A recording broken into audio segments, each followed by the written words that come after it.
saya Haftama Fauzi, kelas 9 B MTS Jurabin.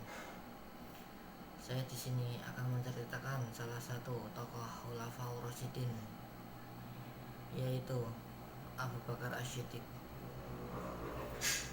Nama lahir Abu Bakar adalah Abdul Ka'bah, artinya hamba Ka'bah, yang kemudian diubah oleh Nabi menjadi Abdullah, artinya nama hamba Allah.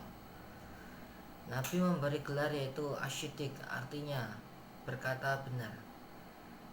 Setelah Abu Bakar membenarkan peristiwa Isra Mi'raj yang diceritakan kepada para pengikutnya, sehingga ia lebih dikenal sebagai Abu Bakar Asy-Siddiq. Abu Bakar lahir di kota Mekah, sehingga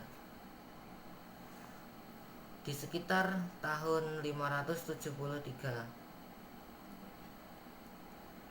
dari keluarga kaya dalam Bani Taim. Ayah Abu Bakar bernama Utsman bin Kufah, panggilan Abu Kufah, dan ibunya bernama Salma binti Syahar, dipanggil Ul Kahsyar. Abu Bakar menghabiskan masa kecilnya seperti anak Arab pada zaman itu, di antara suku Badui yang menyebut dirinya dan mereka dengan nama Ahl Bir atau rakyat unta.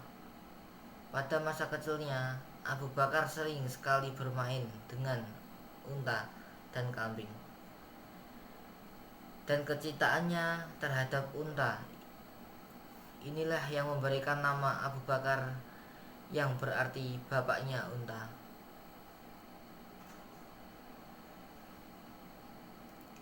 Ketika umurnya berusia 10 tahun, Abu Bakar pergi ke Suriah bersama ayahnya dengan Khalifah dagang. Nabi Muhammad pada saat itu berusia 12 tahun, juga bersama Khalifah tersebut. Pada tahun 591, Abu Bakar yang pada saat itu berusia 18 tahun pergi berdagang, berprofesi sebagai pedagang kain yang memang sudah menjadi bisnis keluarga. Dalam tahun-tahun mendatang, Abu Bakar sering sekali bepergian dengan khalifahnya. Perjalanan bisnis membawanya ke Yaman, Suriah, dan beberapa tempat lainnya. Perjalanan bisnis inilah yang membuatnya semakin kaya dan semakin berpengalaman dalam berdagang. Bisnisnya semakin berkembang, mempengaruhi status sosial Abu Bakar.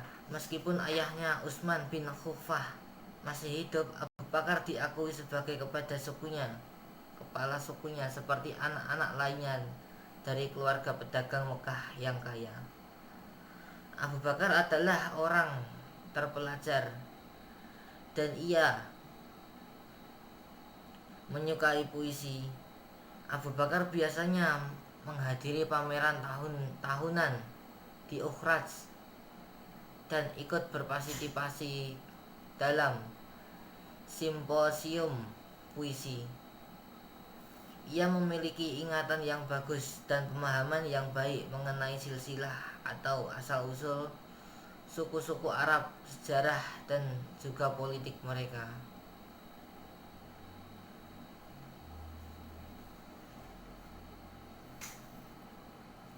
Sebuah cerita ketika Abu Bakar masih kecil, ayahnya membawa ke Ka'bah dan meminta Abu Bakar berdoa kepada berhala.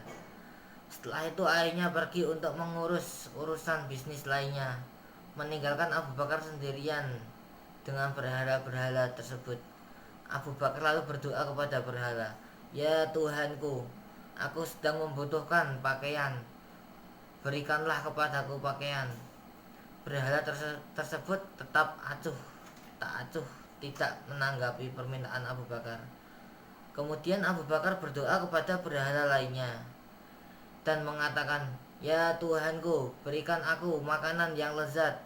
Lihatkan, aku sangat lapar." Berhala itu masih tidak memberikan jawaban apapun dan acuh tak acuh.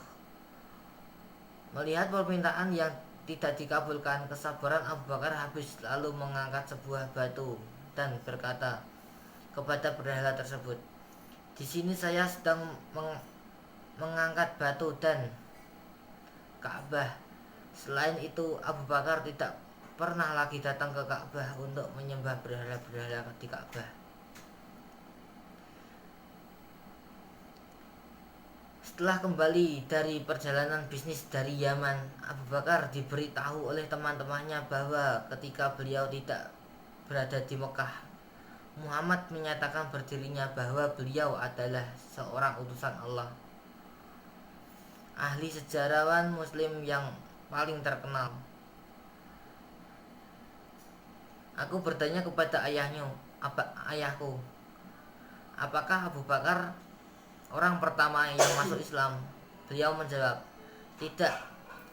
Lebih dari 50 orang masuk Islam sebelum Abu Bakar. Tetapi beliau lebih unggul sebagai seorang muslim. Umar bin Khattab masuk Islam setelah 55 laki-laki dan 21 perempuan. Adapun salah satu terkemuka dalam Islam dan iman, itu adalah Ali bin Abi Thalib.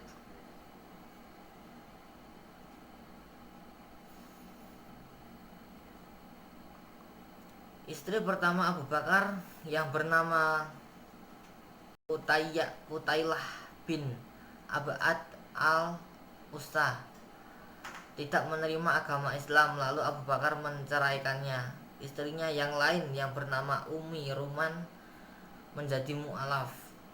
Semua anak Abu Bakar menerima agama Islam kecuali Abdurrahman bin Abi Bakar, sehingga membuat mereka berpisah. Walaupun pada akhirnya Abdurrahman kelak menjadi seorang muslim yang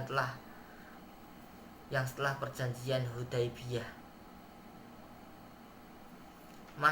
Masuk Islamnya Abu Bakar membuat banyak orang Islam. Beliau membujuk teman dekatnya untuk masuk Islam sehingga banyak temannya menerima ajakan tersebut. Sekian dari saya. Wassalamualaikum warahmatullahi wabarakatuh.